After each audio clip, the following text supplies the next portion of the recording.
Now this is a bit of a rushed video, having just finished my forge and still getting used to it. I decided to run into the Warped Blacksmith Challenge number 7, which was a bottle opener. What you're seeing here is actually a recreation, because the video that I shot before did not turn out, so I had to delete it. And so I'm just demonstrating how I had started. I'd taken an old piece of wrought iron, actually, that was from a desk, and it had some holes drilled in it, and I split the bar at one of the screw holes and spread it out to make this sort of a hook. Here I'm trying to get the catch in position, and this is not, again, the finished. It's not even the piece that I'm going to show you. It's the other side of that bar. So in fact, if you look, you'll see that right there on my little anvil is the other half of this project.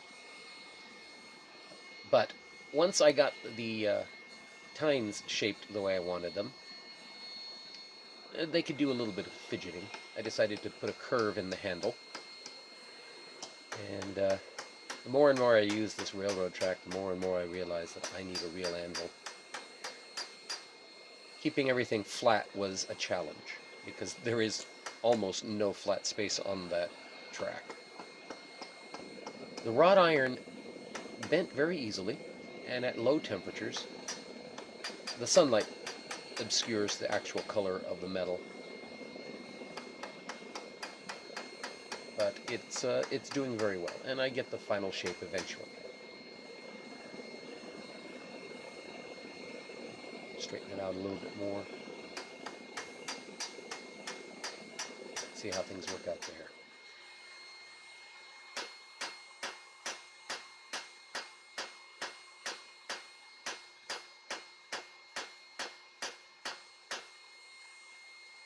I used my larger hammer with the broader face to do most of the flattening. And then it was to a cutoff wheel,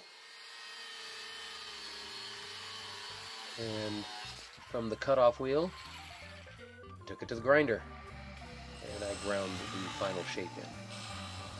This is, of course, a quick, rough piece, but in the end, the thing works.